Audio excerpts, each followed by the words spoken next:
Depuis 1985, la saga Ghosts 'n Goblins offre un défi relevé aux joueurs qui osent tenter l'aventure. Capcom a su donner quelques suites de qualité à ce classique des salles d'arcade.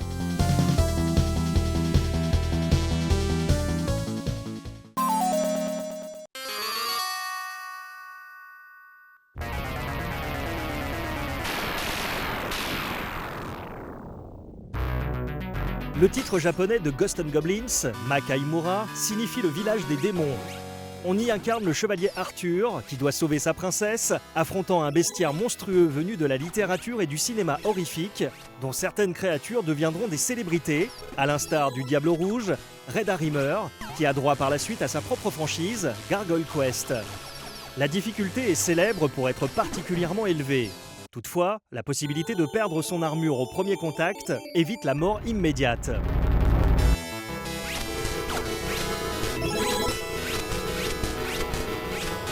Les bases du jeu sont déjà posées. Tout commence dans un cimetière, puis l'action se poursuit dans une ville dévastée, un souterrain et enfin le château du démon. Chaque niveau est divisé en deux parties avec un checkpoint.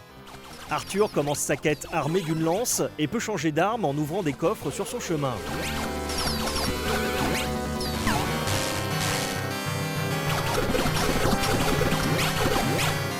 Dans le dernier niveau, il faudra trouver le bouclier, ou le crucifix dans la version japonaise, pour avoir accès à la salle du boss, sans quoi le héros est renvoyé à l'entrée du château.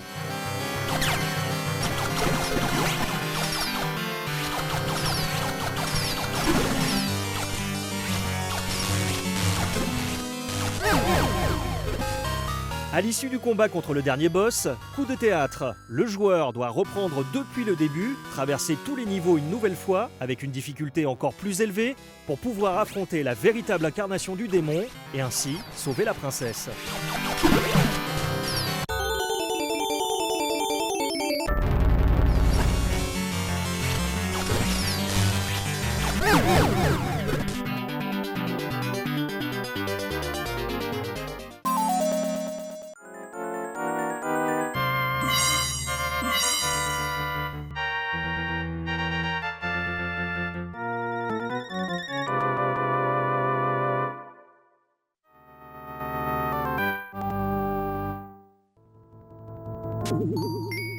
Ghouls 'n Ghosts sublime son prédécesseur en reprenant ses codes, tout en améliorant chaque aspect technique du jeu, y compris le gameplay, avec notamment un tir vertical. Les coffres à trésors contiennent par alternance des magiciens qui essayent de changer le héros de l'aventure en canard ou en vieillard, mais aussi une armure d'or qui donne un pouvoir magique au chevalier, différent selon l'arme utilisée.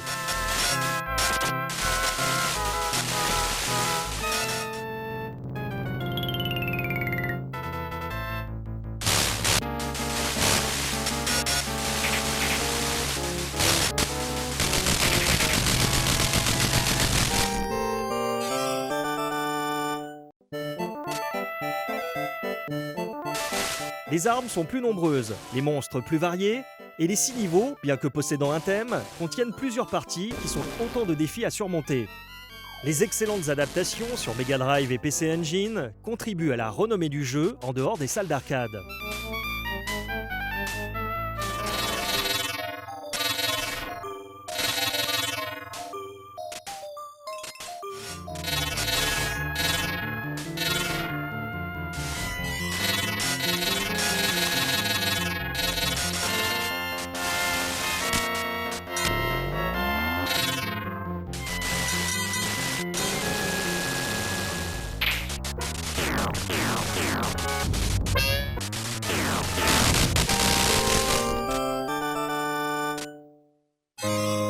Il est à nouveau ici question de parcourir les niveaux une première fois et de tout reprendre depuis le début pour acquérir une arme magique, le Psychocanon, seul moyen de vaincre Satan en personne. Si le niveau de difficulté augmente lors du deuxième passage, la nouvelle arme aide à progresser plus facilement.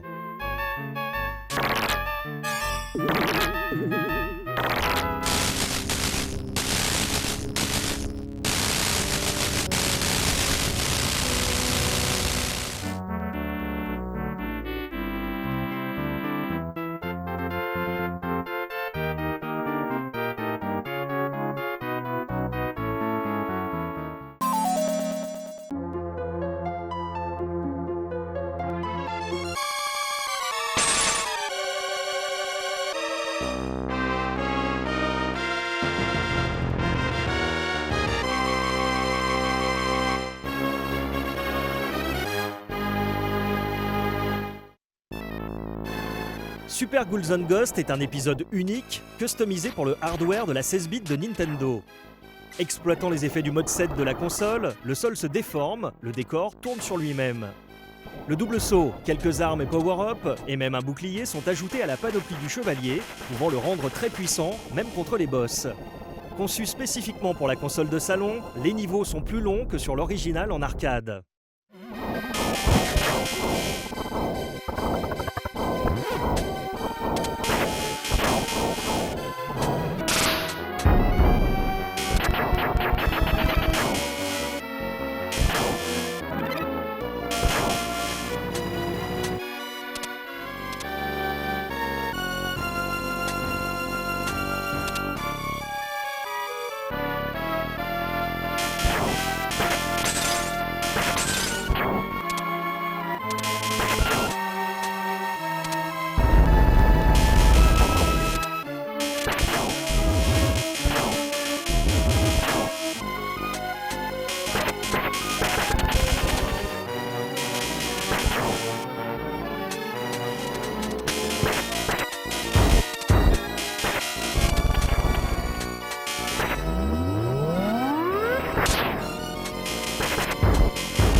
Et comme d'habitude, arrivé tout en haut de la plus haute tour, il faut repartir du premier niveau, trouver l'arme magique, qui est cette fois-ci un bracelet, traverser tous les niveaux une seconde fois, et finalement affronter le démon ultime.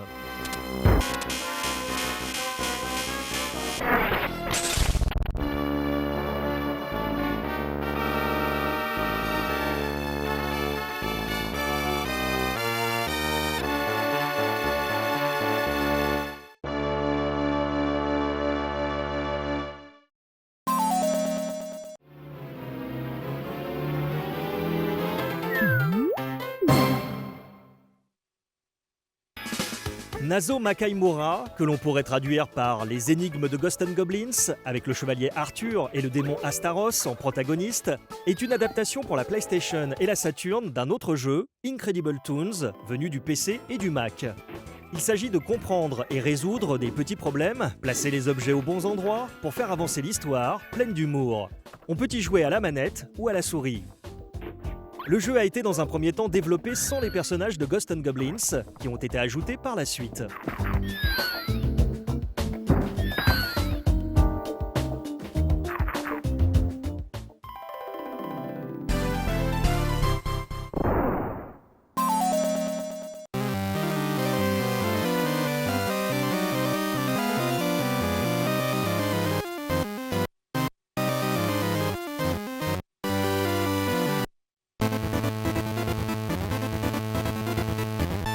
Makaimura for WonderSwan sort sur l'éphémère console portable de Bandai, uniquement au Japon. Retour au style de jeu de plateforme avec monstres et spectres à affronter. Malgré les limitations techniques et le noir et blanc, le jeu est inventif, propose 2 routes, un gigantesque château ambulant et s'inspire beaucoup de Super Ghouls and Ghosts pour l'armement et le game design en général.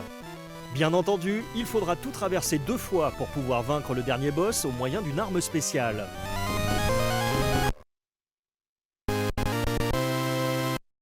Particularité de cet épisode, un des niveaux se joue avec la console tenue verticalement, possibilité originale de la WonderSwan, lors d'une descente en rappel au fond d'un gouffre.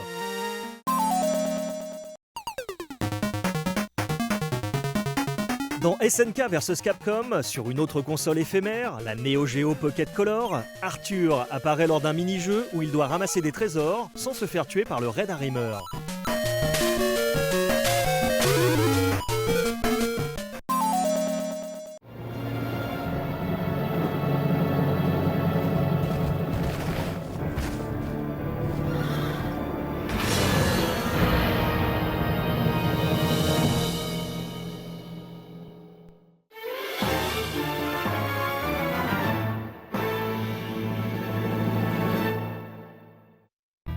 Ultimate Ghosts and Goblins, sur PSP, est réalisé en 3 dimensions, mais joué comme ses prédécesseurs, en 2D.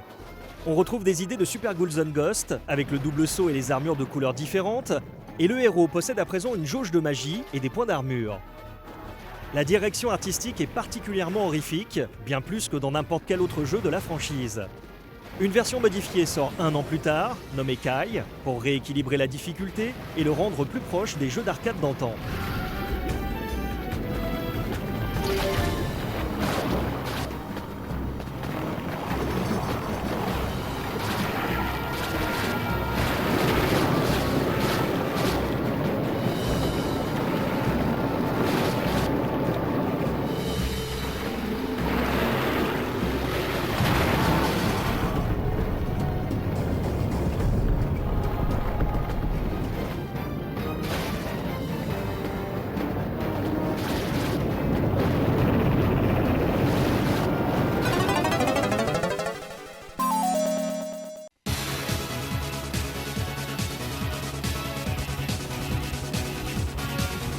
Le Chevalier Arthur fait partie du casting de Namco Cross Capcom, un tactical RPG sorti en 2005 sur PlayStation 2, réunissant des personnages des deux éditeurs.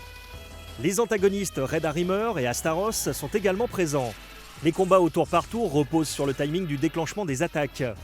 Arthur a la possibilité d'attaquer de loin, en plus du corps à corps, et de lancer des attaques spéciales.